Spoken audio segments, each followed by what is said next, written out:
The Orioles got the opener of the three-game series last night as they handed the baseball to Chris Ray, who came on and got a 4-out save.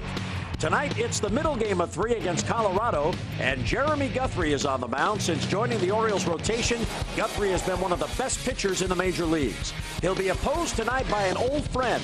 Rodrigo Lopez takes the baseball for Colorado. Middle game of 3, O's and Rockies are next.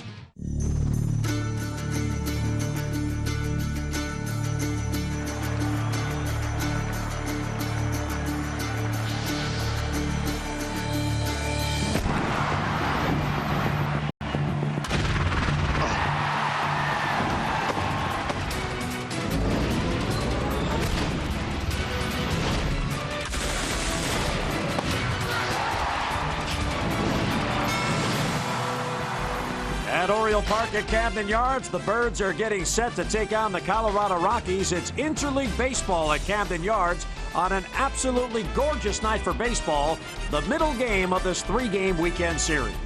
And hi again, everyone. Jim Hunter with Rick Dempsey. Glad you could tune us in as the Birds try to stretch their winning streak now to 3 consecutive games. And Rick, last night it was one of those games that all came together. Timely hitting, outstanding starting pitching by Steve Traxel, and Chris Ray to come on and get a save that was not an easy save. He came on in the 8th inning with runners on base, a 4-out save, but he pitched very well and he got it done. Chris Ray has struggled at times with his control. He's been very inconsistent so far this year. You can see a lot of decisions, 3 and 4. That is a lot of decisions at this point in the season for him. 13 of 17 save opportunities. He has blown 4 save opportunities, but you would have never known it by watching him pitch last night. You'd see that he was on top of his game. He stayed on top of the fastball, which is what he has to do. It is sinking. It is unhittable at times. When he is in control of his body, he is in control of the game. He does not get beat. Well, Steve Traxel has been the Orioles' most consistent starter all year because he's been in the rotation all year. But you could argue that Jeremy Guthrie has fast caught up to Steve Traxel. He has been absolutely outstanding. And what a find for the Orioles to have Guthrie in the rotation. He has shown no weakness in his game so far this year. Every outing that he has pitched for the Orioles, he has given them an opportunity to win that game. He has only one time so far this year given up 3 runs in a game. The rest of his opportunities have all been 1-run and 2-run games, and that should be plenty for the Orioles offense to get wins. He has been nothing but spectacular for this team since he got into this rotation. Rick, you talk all the time about playing with confidence. I don't think there's a player on this team that right now has more confidence than Jeremy Guthrie. He really does. You know, he does. He goes out there. He's a power pitcher by all means. He has 4 excellent pitches. He is not afraid to throw his breaking ball over when he's behind in his count. And trust me, that is the sign of a great pitcher. This is a huge find for the Orioles to get this guy coming out of spring training, to find him from the Cleveland Indian organizations, to have him in our rotation right now, picking up Jared Wright, who went down on the disabled list, and to fill in and do what he's doing. He has established himself as one of the Orioles' main starters. Middle game of the 3-game series. It's interleague baseball at Oriole Park at Camden Yards. Guthrie against Lopez. Beautiful night for baseball. Lineups at first pitch are next. .com. Oriole Park at Camden Yards. It's the middle game of the 3-game series, interleague baseball. Colorado comes in at 29-32. They have won 4 out of 6. The Birds are 29-32. The Birds have won 2 in a row, and they're now 3-1 against the National League in the interleague games so far on the year. Let's get a look at the Southwest starting lineup for Clint Hurdle and the Colorado Rockies. The speedster Willie Taveras at the top of the lineup.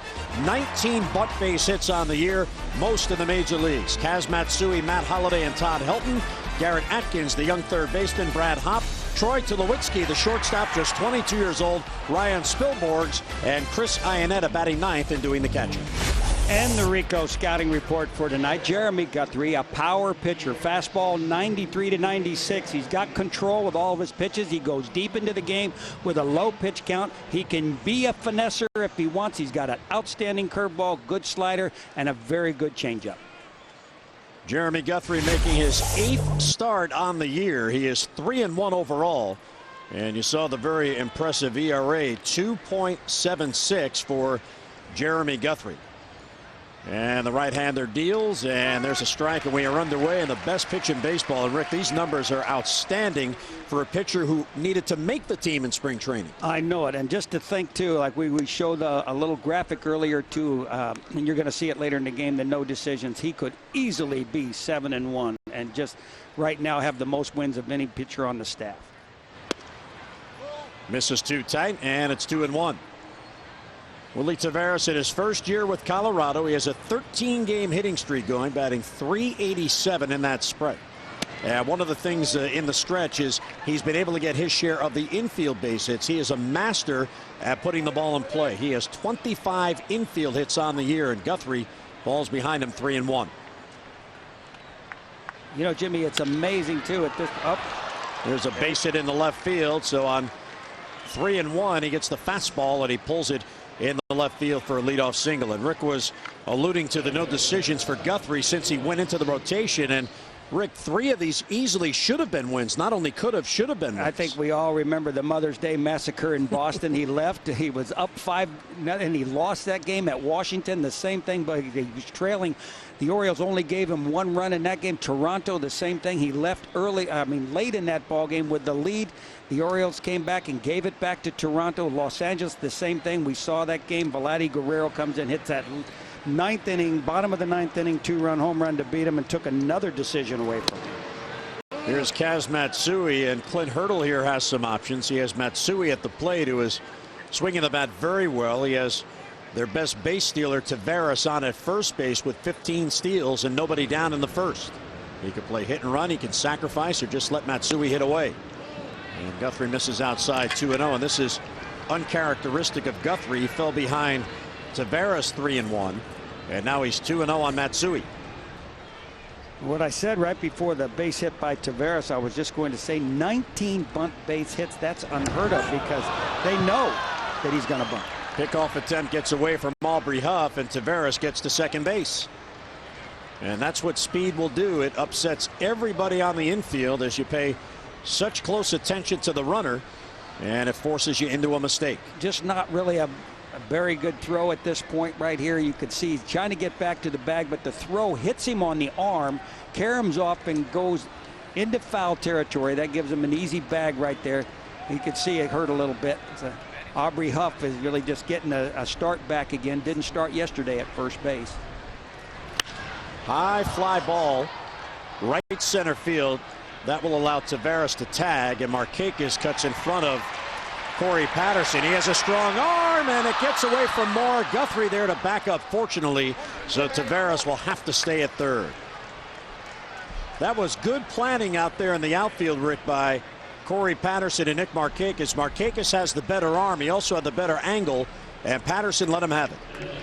Pretty good throw by Nick Markakis from right field. He always seems to plant himself very good. You see him right here. He's not rushing the throw. One extra step, that might be the step that beat him right there, and a bad bounce. You're going to see it again right here. Nick takes that second extra step. He didn't have a good grip on the ball. Really made a pretty good throw, kind of short hop Melvin Mora, and got by him. Bouncer to third. Mora will get Taveras back to the bag and go to first. 2 men down. Excellent play. Good reactionary play for Melvin Mora, and 2 men out.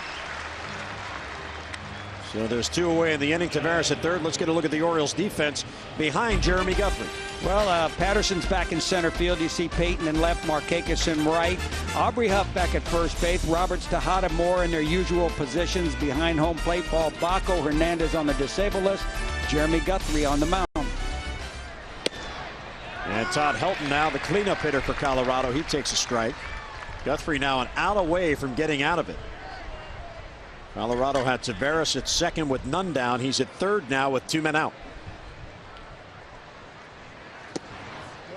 1-1 on Helton, who comes in batting at .327. That is 4th best in the National League. He has been an outstanding hitter for the Colorado Rockies.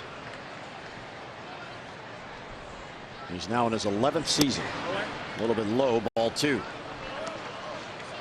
And I thought 2 years ago, I thought the Orioles were going to try to make a play to get him to come to Baltimore, but Colorado did not want to entertain the thoughts of letting him go unless they got half of our ball club.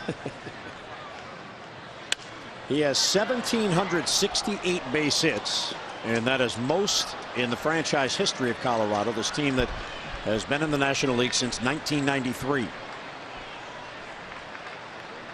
Sporting a little bit different look with that Fu Manchu now. You know, you can't, doesn't really look like him. Maybe he's doing that to trick the pitchers. You never know, into thinking it's just somebody up there that doesn't hit certain pitches. Here's the 2-2 pitch, and just inside, ball 3. Wow. Todd Helton, we know he has a good eye. He's second in the National League in walks, but that was very close to take with 2 strikes. Well, I know Rick Dempsey couldn't have taken that pitch. There was too many umpires out to get me. Well, full count with 2 down. The payoff, foul back. Jeremy Guthrie, just 28 years old, and Leo Mazzoni says that he may be in the best shape of anyone on the team, not only on the pitching staff, and he has a nice regimen that he uses for home games. He commutes to the ballpark by bicycle, so he's always working on his legs, even when he comes back and forth to work. I've seen that. I've seen he rides that bike all the way downtown from it's about a 1.5 mile ride for him. Gets the fastball on the outside corner, gets out of it. Rockies don't score. Here come the Birds. Well, the fans out on Utah Street. Colorado strands a runner. And here come the Orioles in the bottom of the first, no score. Get a look at our Southwest Airlines starting lineup for the Birds. Brian Roberts leading off, and Nick Markakis in the number 2 spot tonight. Last night he had a couple of hits, including a 2-run home run. Miguel Tejada batting third. Aubrey Huff at first base tonight batting cleanup.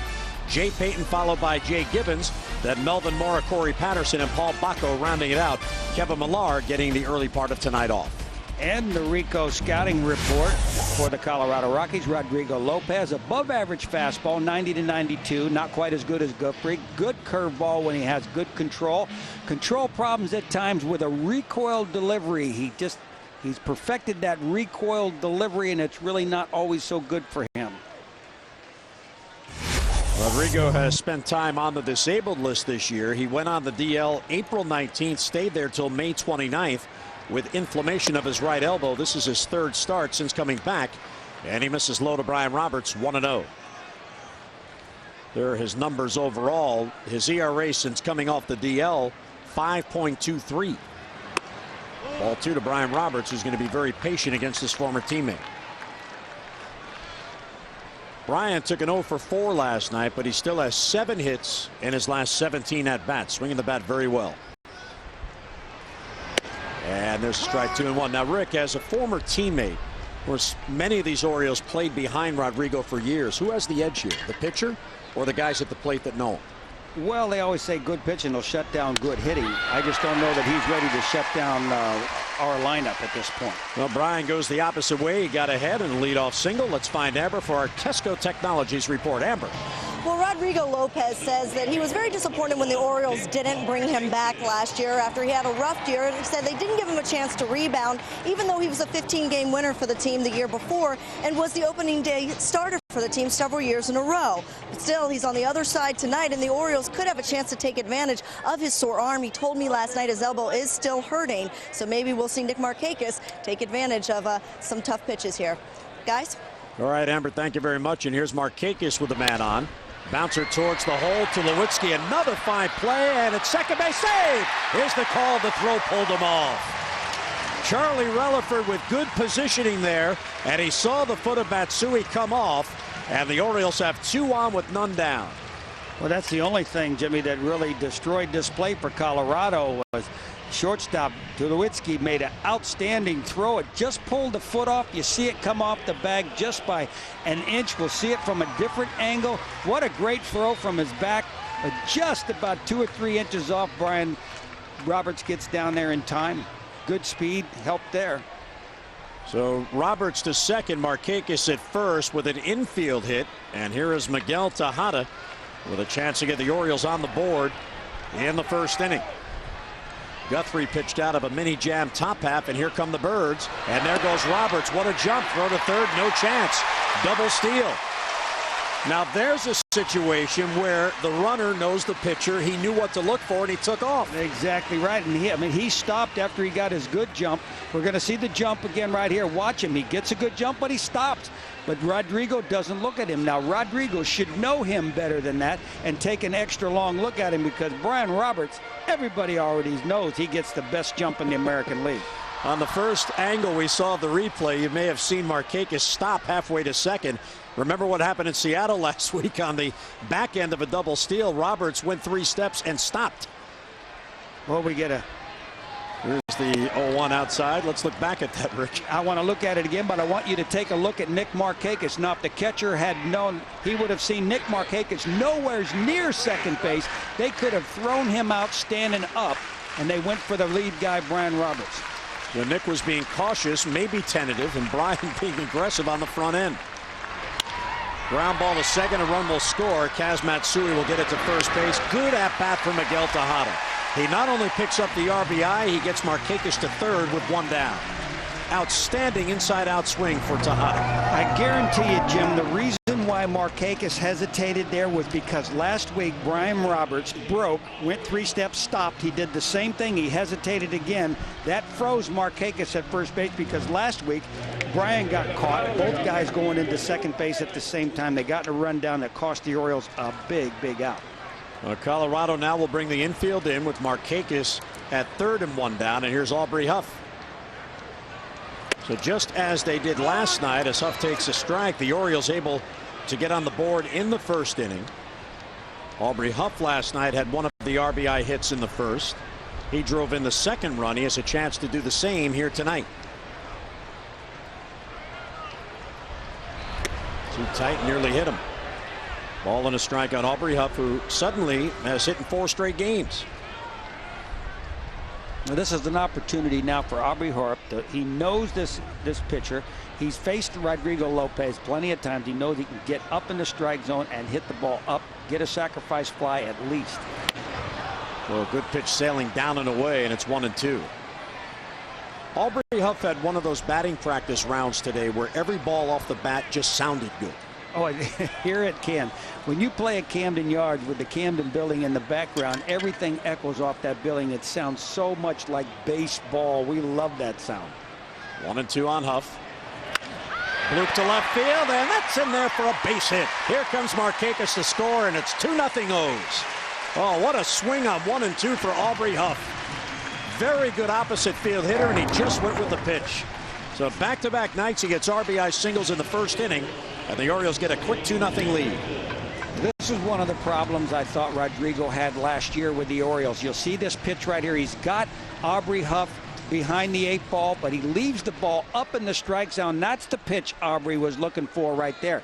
Not even a real good bat ball contact right there. All you got to do is get it in the air to the outfield. You get the sacrifice fly.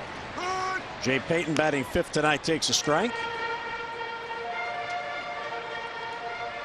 See, Jay drafted by the Mets in 1994 out of Georgia Tech. The Orioles' top draft pick this year out of Georgia Tech, Matt Wieters.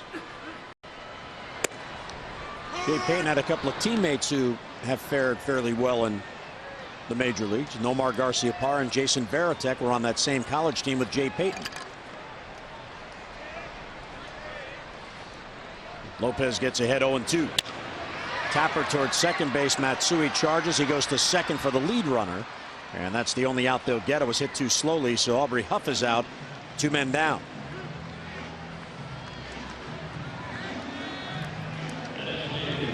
Jay Payton on at first.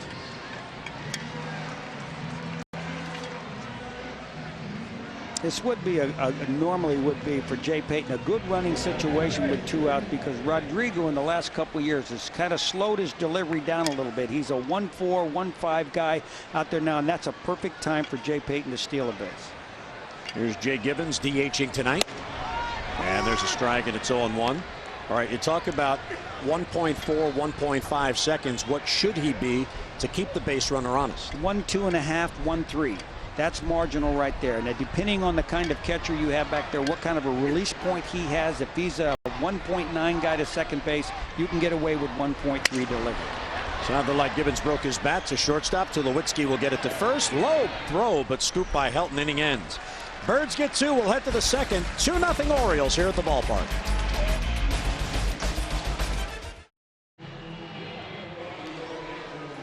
Fans, don't forget tomorrow, get out here to the ballpark. Cal Ripken 1983 World Series bobblehead day. The first 25,000 fans 15 and over receive the limited edition bobblehead featuring Cal catching the final out of the 83 series.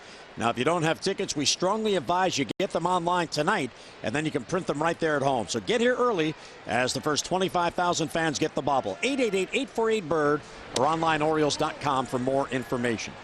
And that will be a very popular collectible. We got an advanced peek at it last night, and it is very well done. Here's Garrett Atkins, who leads off for Colorado in the second. Atkins, Hop, and Tulowitzki for Colorado. You see Garrett Atkins, 198 hits last season, 4th in the National League. And it's interesting because 102 of those came after the All-Star break. Wow. Now that's tough to do. That is tough to do. 102 hits after the break. Because the All-Star break, let's not forget, it's not exactly half the games, then the break, and half the games. You actually play more games in the first half. Might be around 90 or so before you hit the break. But 102 hits after the break. Colorado has come up with some excellent hitters. I used to work for Colorado. A lot of people don't know. I left the Dodgers. I got a job with Colorado as an advanced scout. And what a beautiful city and a beautiful ballpark they have there. And they have truly come up with some good young ball players now. There were only 2 players in the major leagues last year that had that many hits after the break. Derek Jeter had 102 for the Yankees, and Juan Pierre, who is now with the Dodgers, last year for the Cubs, he had 102 after the All-Star break. And there is Clint Hurdle, the Rockies manager, now in his 6th season. Outside ball 3 and a full count on Atkins. I've got a little trivia question for you, Jimmy. Who was the manager back at that time before Clint Hurdle? At what time? Well, let me see. Let me figure out what year it was. And it's inside ball 4. You mean when they became a team? 96. Yes, in 1996. It was Don Baylor. Very good. He was their first manager. I can't trick you. In fact, when Don Baylor was the manager, they played in the old Broncos football stadium, Mile High Stadium, and they had the stands in left field on railroad tracks. And they would push them back for baseball and move them in for football, so the fans had a better view for the Broncos. Okay, I'm sorry I tested you. There's a bouncer towards first. That is a fair ball, says first base umpire Tony Randazzo. And Brad Hopp goes to second base as Markakis plays it back in.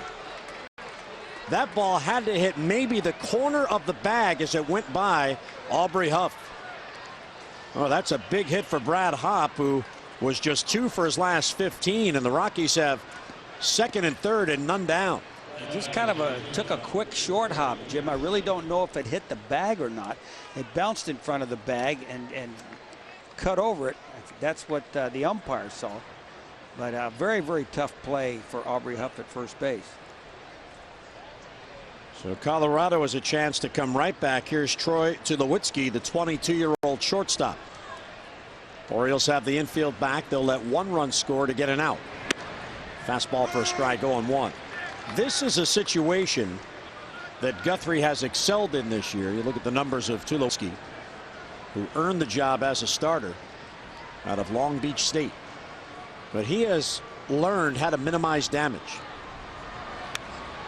And he gets ahead of Tulowitzki very quickly, 0-2. You got to figure that the odds are in Colorado's favor to get a run or runs here. But if Guthrie can make 1 good pitch to the next 2 hitters and keep 1 extra run from scoring and only maybe just give up 1 run this inning, I would call it a pretty successful inning.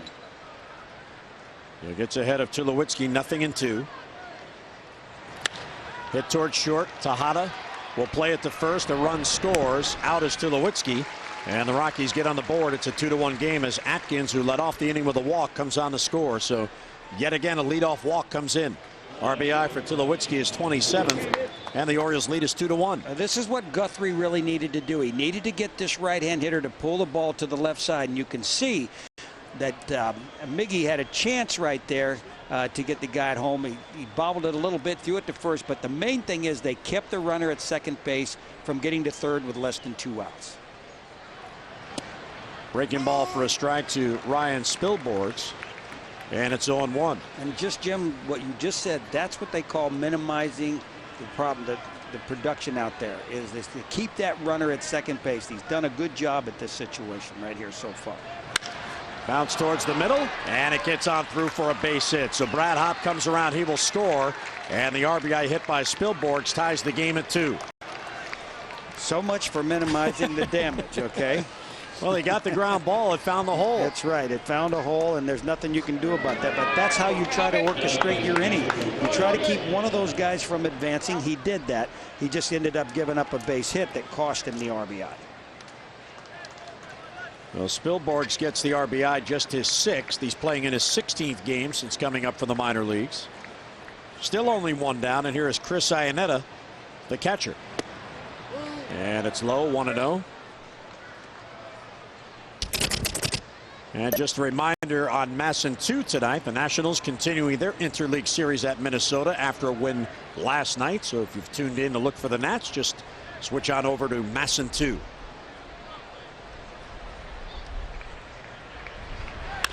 Bounce towards short. This could be 2. Tejada 1. Roberts back to first. There's a double play, and Guthrie gets out of it. The Colorado does get even on a couple of runs and none left. We'll head to the bottom of the second at Camden Yards. 2-2 game.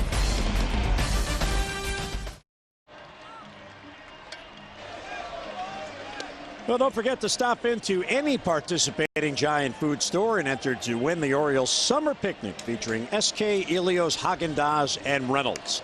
The grand prize winner will take home a play set from Play and Learn. No purchase necessary. Fans enjoying Saturday night baseball at Oriole Park. Jeremy Guthrie allowed Colorado to tie with 2 runs. Bottom of the second coming up. Here come the Birds. We're knotted up at 2. Lower third of the lineup, Mora, Patterson, and Baco against Rodrigo Lopez. Melvin's bat is starting to heat up. But we really need him to really start picking up the pace a little bit. I mean, Melvin is such a good hitter in the past with men on base, and he's got his 7 home runs right there, but that batting average is not like Melvin Moore is supposed to be. Swing and a miss, and it's 0-2. Melvin has hit in 6 straight games and has 7 hits in those 6. Orioles got 2 runs on 3 hits in the first, but the Rockies come right back and tie it in the second. Tight 1-2. You know, Jim, if you look back, I think all of the runs in that game that Jeremy Guthrie gave up the 3 runs, it was the first time he ever gave up any runs out of the second inning, and definitely more than 1 run. The first time he gave up more than 1 run in an inning. And here we are again tonight. He ends up giving up 2 runs in the second inning. So the second inning has been a nemesis for him. And it was a leadoff walk that got it started. Very uncharacteristic of Guthrie, as he had walked only 10 coming in total for the season.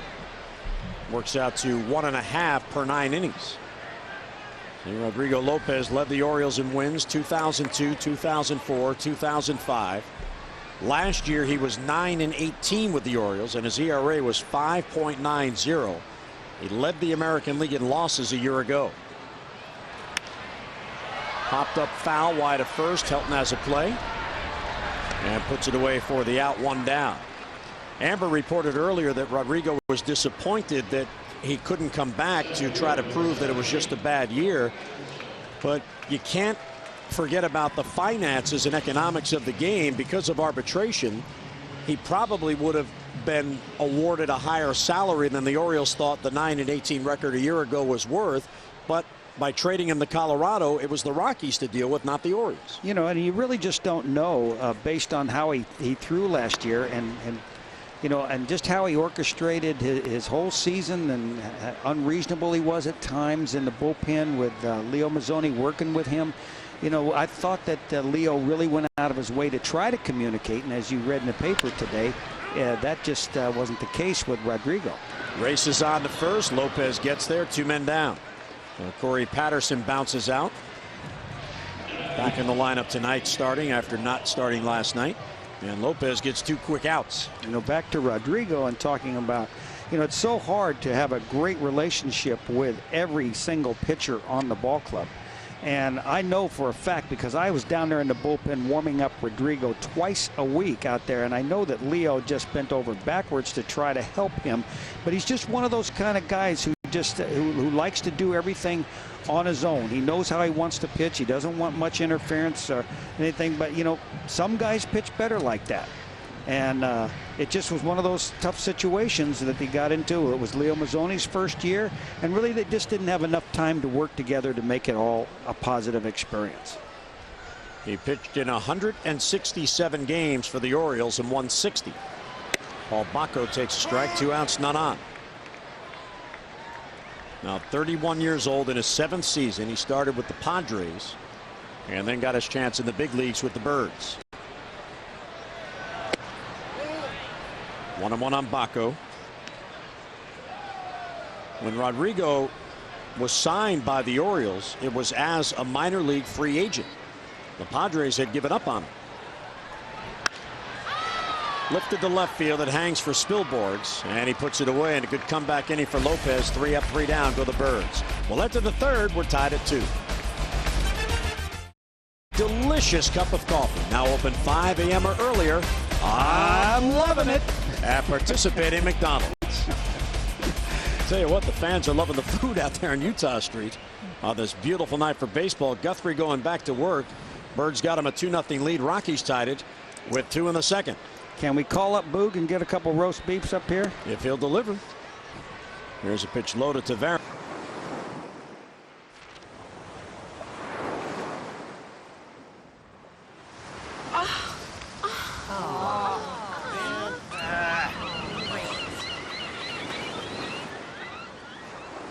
Down that line in a hurry from the right side. I haven't seen anybody run down the first base line from the right side like that since Ron LaFleur. You remember that name? Oh yeah. Oh my God.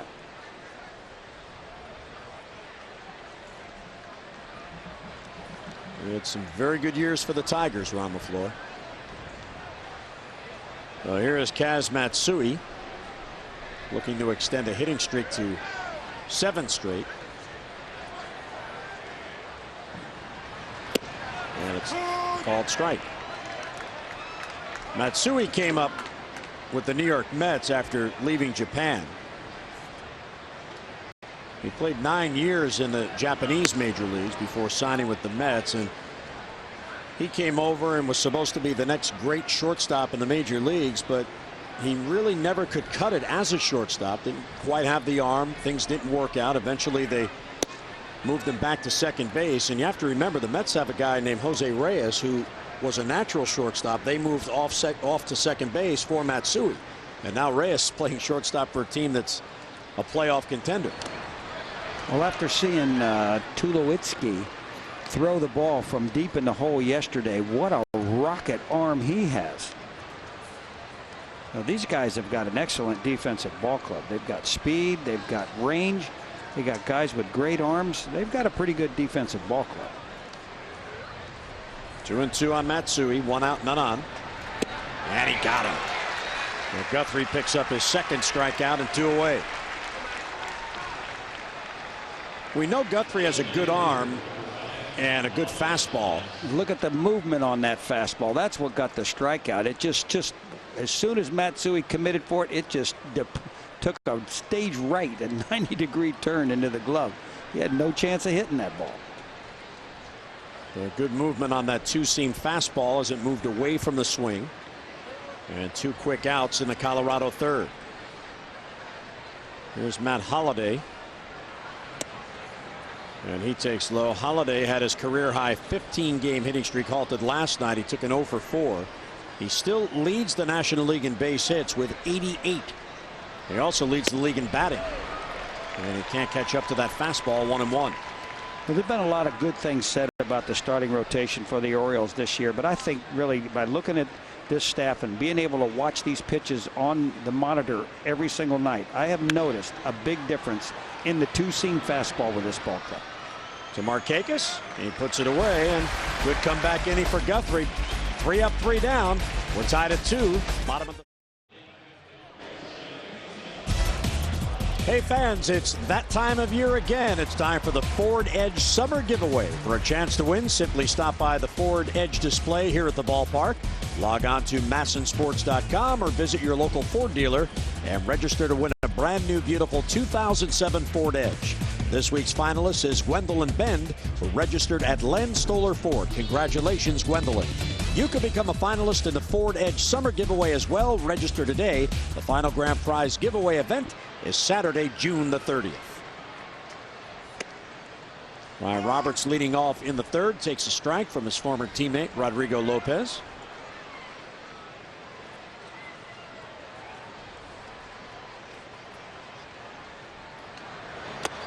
And it's down and in. 1-1. Let's get a look at our Toyota League leaders. Brian Roberts, his 20th stolen base in the first inning, continuing to lead the league. Now 2 ahead of Grady Sizemore and 3 ahead of Carl Crawford, who seems year in and year out to win it.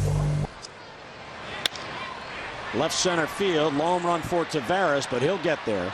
And he hauls it in for the out, 1 away. Taveras, outstanding speed. He could play shallow and go back and get a ball. Even though Brian Roberts has been stealing bases every year that he's been with the Orioles, he has been a lot better. You'd have to notice it from a first base coaching box how much better the jump is getting each year, even though he steals a lot. I still think Brian Roberts is capable of stealing in and around 75 bases a season if he remains as aggressive all year long as he has now. Tulowitzki will plant the foot. The long throw gets Markakis, 2 men down. There's that arm that Rick was talking about. Oh, he really has an outstanding arm. He is deep in the hole at shortstop. When he gets this ground ball, he backhands it 1 step. He's on the grass, and there's no panic in this guy. Just lets it go. He is outstanding.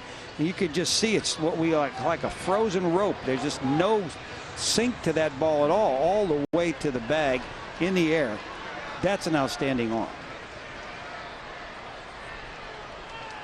Well, Tulowitzki gets his man. The Rockies lead the National League in fielding, and they have committed as a club just 23 errors on the year.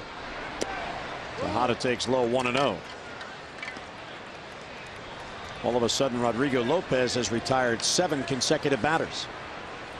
Miguel drove in a run, RBI ground out in the first, his 33rd RBI on the year. Now back 1-1. Miguel had his 6-game hitting streak halted last night. He went 0 for 4 in the opener.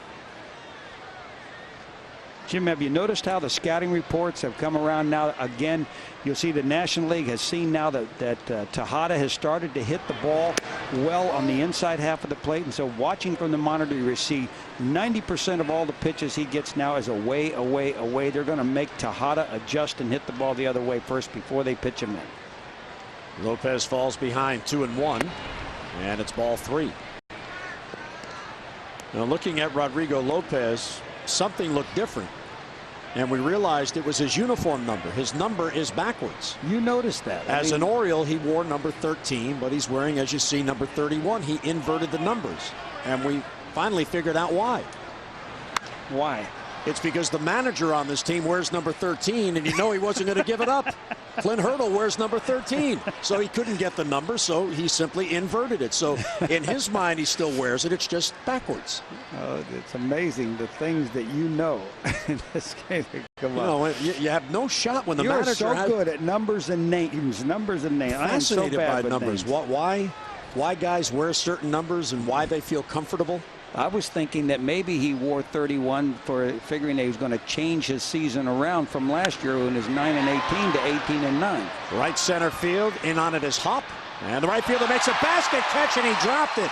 And Tejada will reach.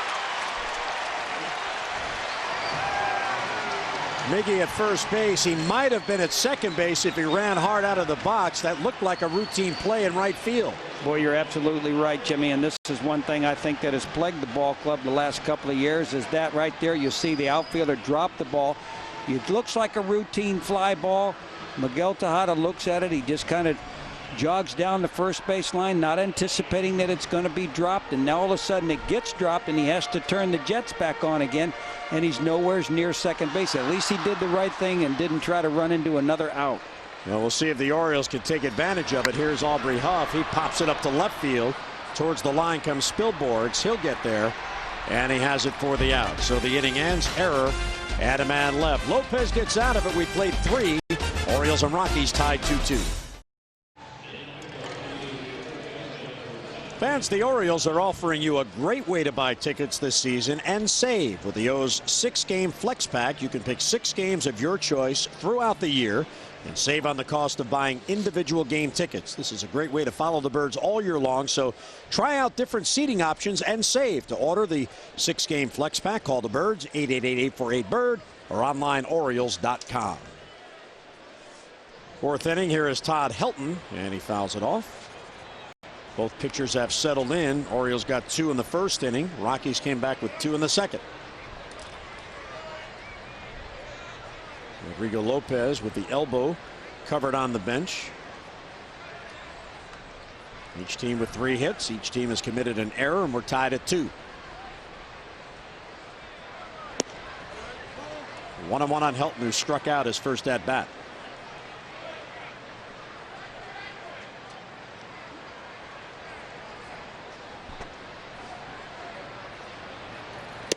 Helton had a stretch for 5 consecutive years in which he had 100 RBI seasons, 5 consecutive years, 99 through 2003. Last year he had a career low 81 RBIs, and he takes a strike. 2-2.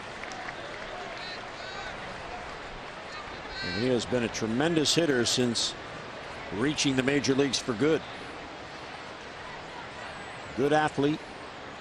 Outstanding batting eye. And he slices it down the opposite way, and that is a foul ball. When he played in college, he was a quarterback. He wasn't the starter, but he did start some games for Tennessee. But to play at a major college like that at that level, you know you have to be a very good athlete. Of course, he was a player who excelled on the University of Tennessee baseball team. Would have been a tough career for him at his size as a quarterback. Really not tall enough. Probably, you know, strong enough with a good arm, but really not tall enough to be a professional quarterback. Grounded foul. But I'd have to think, though, that watching him hit over the years, he's a pretty dangerous hitter. Very, very tough. Jeremy Guthrie had a real tough time. You're being very careful not to leave anything in the middle of the plate for this guy. He was Colorado's 1st-round pick in 1995. He was the 8th overall pick in that round. And he breaks his bat wide of first. Huff will get it to Guthrie, who gets there ahead of Helton, and 1 down. Boy, a very good sequence of pitches in that at bat. Let's go back and look at Jeremy Guthrie, how he set him up for this. That's a curveball on the outside corner, and that was on the black, and you can see him now trying to work the 2-seamer. Comes back with a 2-seamer again, keeping the ball down in the zone. Breaking ball, he tries to go the other way. Now he's going to set him up for the pitch inside. Everything was away. Very good job at getting him to come over that ball and hit a ground ball to the right side. He not only got the out, he got a broken bat. Here's Garrett Atkins, who takes a strike. Atkins got the Rockies going in the 2nd inning with a leadoff walk.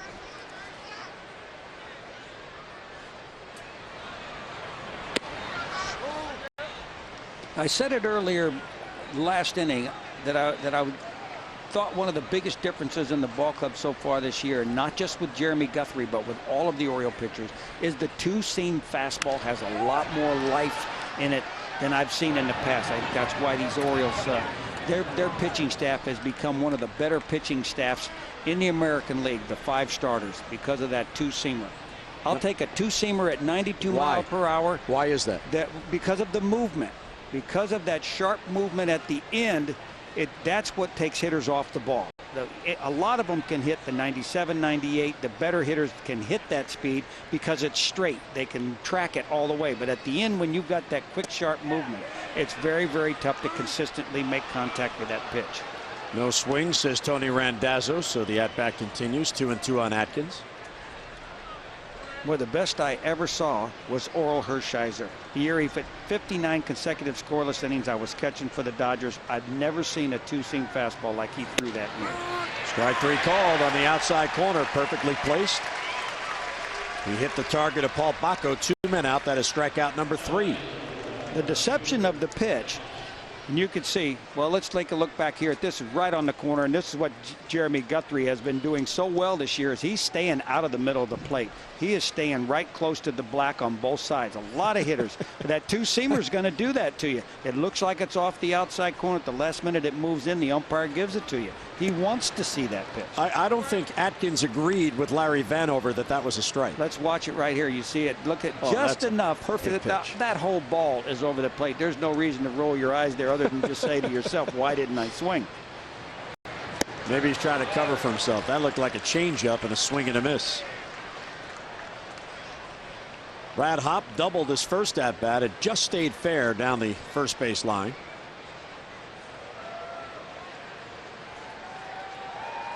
One thing about this Colorado team, you look around the lineup, and the majority of the players in the lineup came through their system. Tavares they got from the Astros, Matsui they got from the Mets, but pretty much everybody else up and down the lineup a draft pick and developed by the Rockies. Homegrown guys. Popped up foul. That'll be back in the crowd. We were talking about Orel Hershiser. Now we got a left-handed hit up there, Brad Hoppy, right now. If you can imagine, when we're going to get to see a little bit when the pitcher comes in here and the camera from center field is watching, I'm going to tell you exactly where Orel Hershiser used to throw his two-seam fastball. He threw it right at the, you see the leg, the front leg of the left-handed hitter? He threw it that far into the batter's box and was still unable to get the ball to hit the inside corner. And he blows it by him. Back-to-back Ks. Colorado goes 3 up, 3 down. We're tied at 2. Well, don't forget tomorrow, join us again. The Orioles wrap up the 3-game set against the Rockies. Eric Bedard and Jason Hirsch are your starters. Coverage begins at 1 o'clock with those extra pregame presented by Chrysler Jeep Dodge live at the ballpark. Tom and Dave will be at the bullpen picnic area as they were tonight. The game coverage tomorrow at 1:30. We've got all the access you need right here on Masset. Right now we have Jay Payton leading off in the 4th inning and a topper, and it's a foul ball. You know, if you're coming out to the game tomorrow, you have Sunday tickets. Get here early. Go by Boog's Barbecue. Walk down Utah Street to the picnic area and watch Tom and Dave on television. Live television from the picnic area. Don't start trying to make us feel bad, because we don't get this opportunity every day to be here at the ballpark to do that. But look at this. Is there any more beautiful ballpark in the entire United States than Camden Yard? Absolutely beautiful. Payton fouls it back just below us. I got it.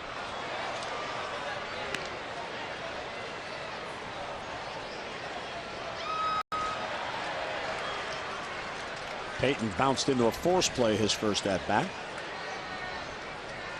Jay is 3 out of his last 17, but he has scored a run in his last 3 games. Lays it off.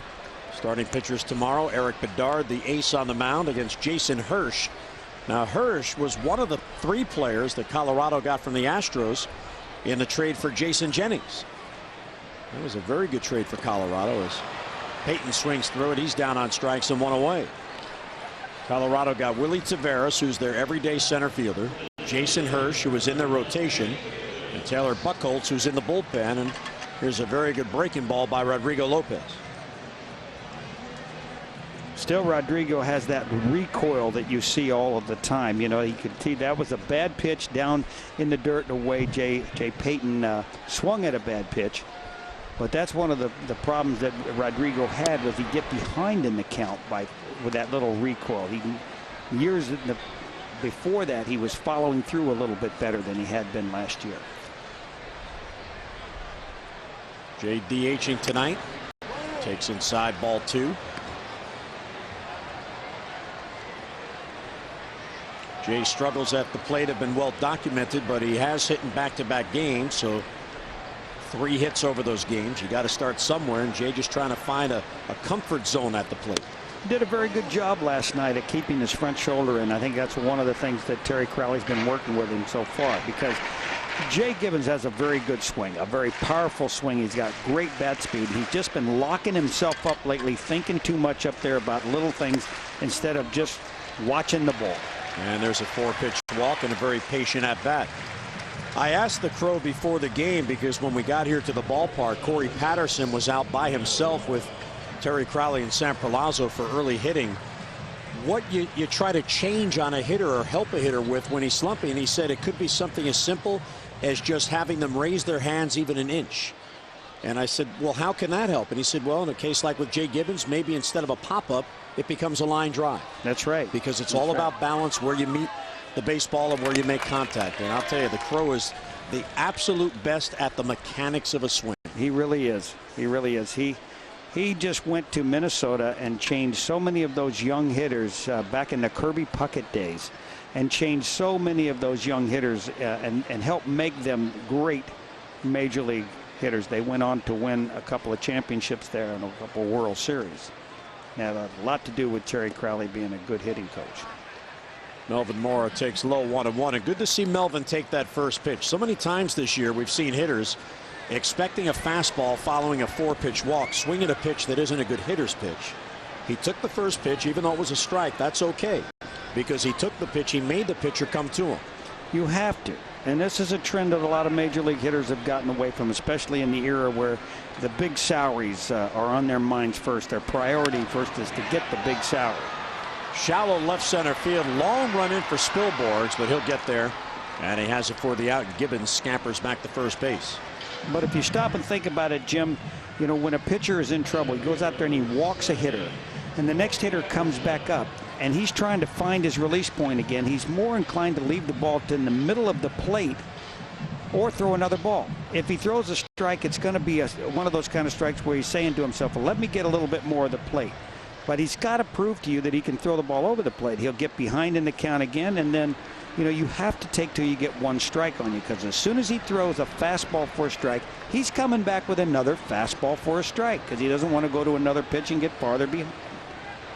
Corey Patterson now with 2 down, takes ball 1. Corey grounded out his first at bat. He went just 3 for 27 on the road trip. Did not start last night, but back in there tonight.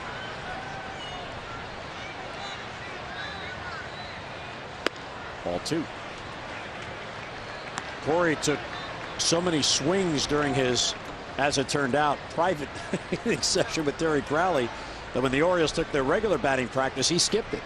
He had enough swings during the early session with the Crow that he felt he didn't want to leave it in practice, so he rested up for the game. Well, that's sometimes you can work in Baltimore. It's very, very tough to do a lot of extra work at this time of the year when it starts to get hot and humid down there. You will wear yourself out. It was one of the problems I had back as a player, is I just overworked all the time. I kept trying to get my swing and find my swing, and I just sit out there and hit extra batting practice and then regular batting practice, and by the time the game started, I was too tired. Corey take it all the way on 3-0, and it's a strike.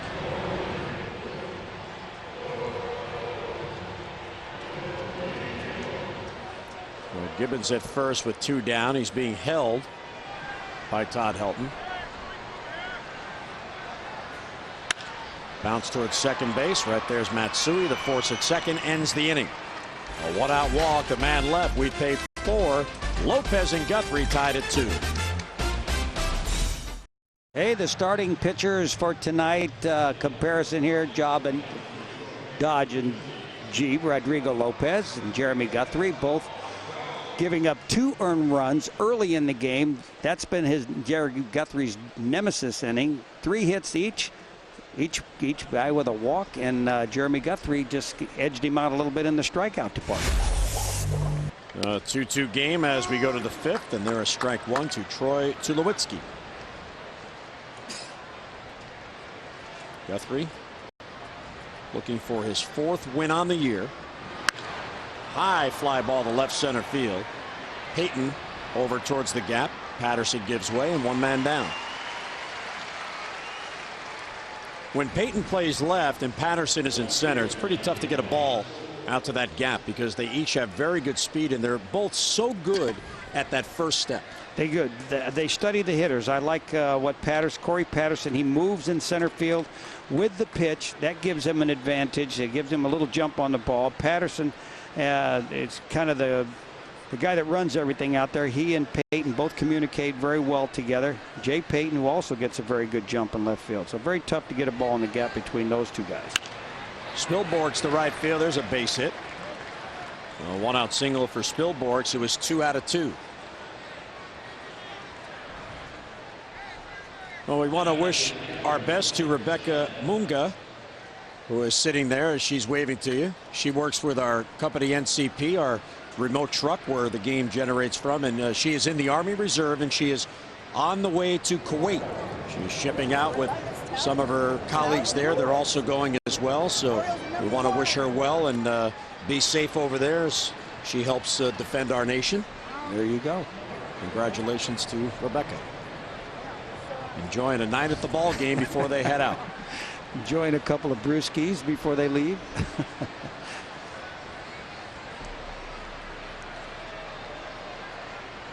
Here's Chris Iannetta. Fastball, I guess, a little high. It cut the plate in half. 2-0 the count. Iannetta bounced into a double play to end the second inning.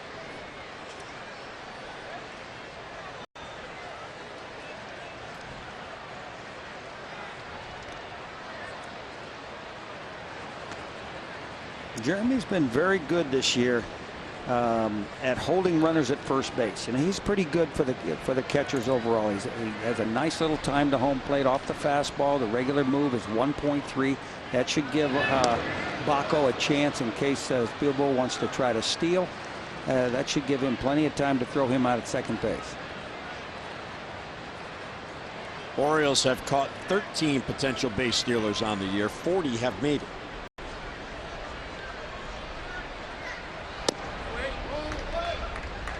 It's low, ball 3. So that is a 24% caught rate. And really, the Orioles with Hernandez back there have to improve that a little bit. Hernandez is, in my mind, I don't think anybody outside of maybe Rodriguez with the Detroit Tigers can throw any better than Hernandez. He's one of the best throwers in baseball. He's got a very strong arm. Runner goes, ground ball to short. That'll keep Colorado out of the double play as Tejada gets it to first. Iannetta's retired for the second out, but Spilborghs moves into scoring position with 2 down. Clint Hurdle sending the runner on the best pitch, the pitch that was put in play. We were talking about Ramon and his ability to throw, which I think is one of the best in all of baseball. He missed the first couple weeks of the season on the disabled list with an oblique strain, which really would keep him from working on his throwing. He's been a little bit erratic so far this year, throwing the ball to second base, but still, when he gets everything together, still shows you the best arm in the American League. Runner at second with 2 down, ball 1. Let's get a look at our Toyota League leaders. Willie Taveras, they are the infield hit leaders in the National League, and he has 25 of those. Juan Pierre, who's a speedster, well behind the 25 hits, and he had one in the game last night. What a weapon. Not only does it help you that you have the speed and the ability to run those out, but what it does, Rick, is it causes the infielders to have to pinch in and ground balls that might be caught, say, by a third baseman, get by because the third baseman is in tight, as Melvin Moore is here in this inning. Well, you would think so. Melvin Moore has made an adjustment now. His toes are touching the grass on the infield there, and that's the position where he needs to be right there. But Aubrey Huff is back too far. If he really wanted to bunt this ball with 2 outs, the right side, Aubrey Huff would not be able to go for that ball and still get back in time to get him at first base. There was a strike as Taveras took all the way. Now, you usually don't see with a runner at second a 2-out bunt because a base hit can get the run in. There, you're not going to see him bunt too often in this situation like this unless they absolutely just need 2 men on base. Left field hit pretty well. Peyton back on the ball. On the warning track, he makes the catch. Oh, a tease off the bat of Tavares. It looked like it had home run distance, and the ballpark holds it. A single, a man left, middle of the fifth. We're tied at 2. Visit Southwest.com. By Verizon Wireless, America's most reliable wireless network. Make the switch today. And by Care First Blue Cross Blue Shield. 2-2 game, bottom of the fifth. Here's Paul Bacco leading off for the Birds, and Lopez gets a swing and a miss from Bacco. 0-1. Roberts on deck, then Markakis. Rodrigo, the former Oriole, allowed 2 runs in the first inning, nothing since. In fact, the Orioles have 3 hits in this game. All 3 came in that first inning. Only 2 runners have reached since the first. Tejada reached on an error, and Gibbons walked.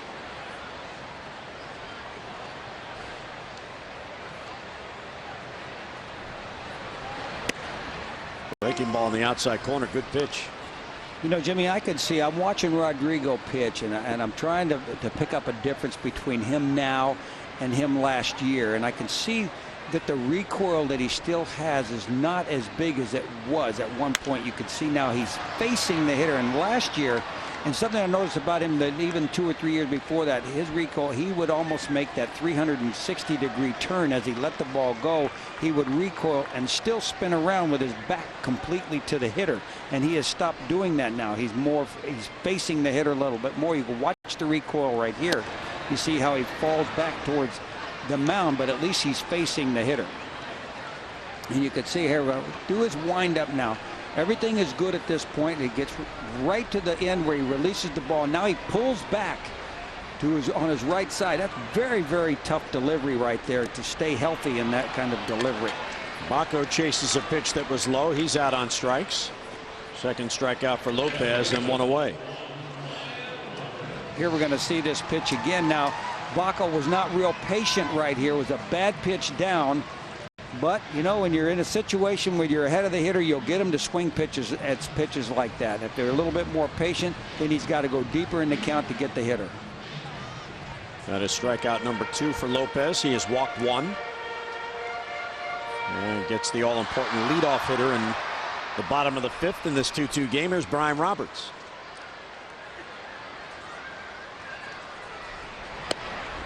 There's a strike on the outside corner.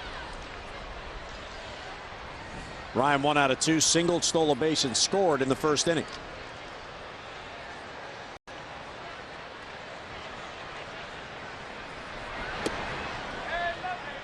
One and 1 the count.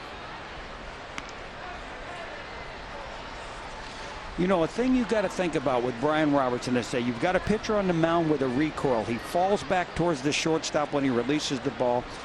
You've got a first baseman who's playing very deep at first base and a guy who runs very well. And this would be a perfect opportunity for Brian Roberts now to drag a bunt between first and second base, because Rodrigo would not be able to recover off the mound at this point. Through the middle and base hit anyway. Yeah, it's kind of an interesting point that you make, because Brian is a very good bunter, in particular from the left side, yet he rarely bunts for base hits that side. And he really doesn't. He doesn't use his speed like that. I mean, this year you can see he's swinging the bat very well, and he's making better contact than I've ever seen him make.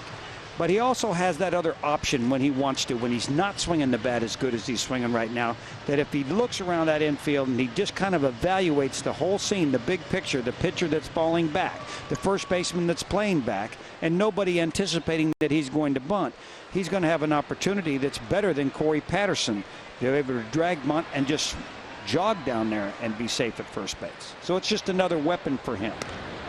And you got to practice it from time to time. You have to take that opportunity to even show a fake bunt with Brian Roberts. That will draw the infield in on you and give you more of an opportunity when you want to swing the bat with a tight infield to hit balls through the holes. Well, 1-out single, and here's Markakis. Pop foul that should be in the crowd and will be down the left side. Brian, by the way, 2 hits tonight, and he takes over the team lead in multi-hit games with 22.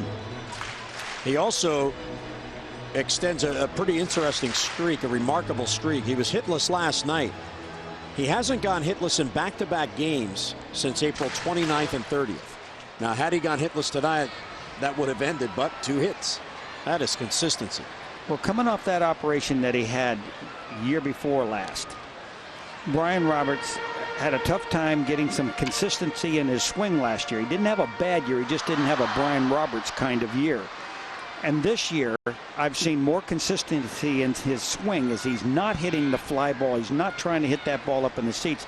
2 years ago, you know, he hit quite a few home runs. He was in home runs in double figures. Roberts goes. He had a huge jump, and he has the base. Second steal in the game. Chris Iannetta had no shot. It just doesn't amaze. It just doesn't surprise me that you're going to see this unbelievable jump. Look how he just times it so perfectly. He just could run in there. He doesn't even need to slide. Just go to the bag and stand on it.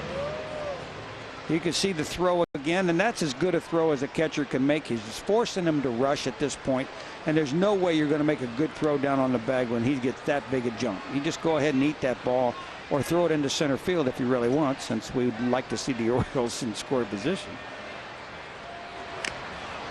Good cut. He fouled it off. 1-2 on Markakis, who is the Orioles' leading RBI man at the plate this year. He's got 39 ribbies. He's extended a hitting streak tonight to 6 in a row. There's the go-ahead run. Brian Roberts at second base with 1 down.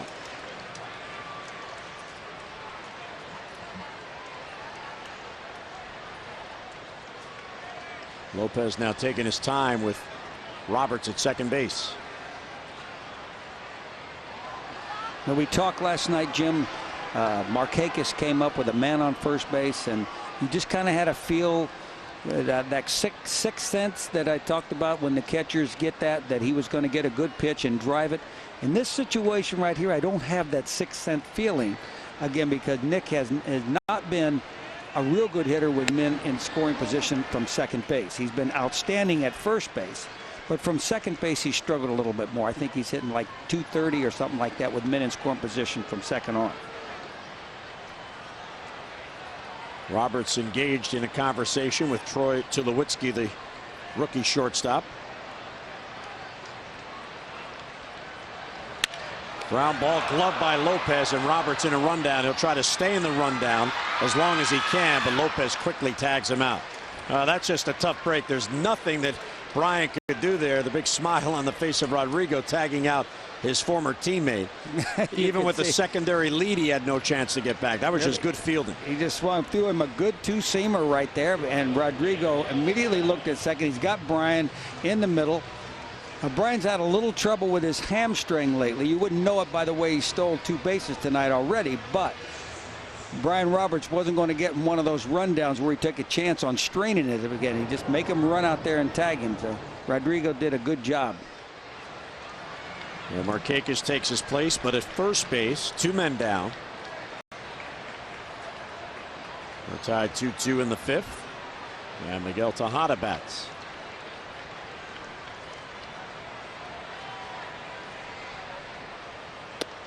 Ball 1 with a slider.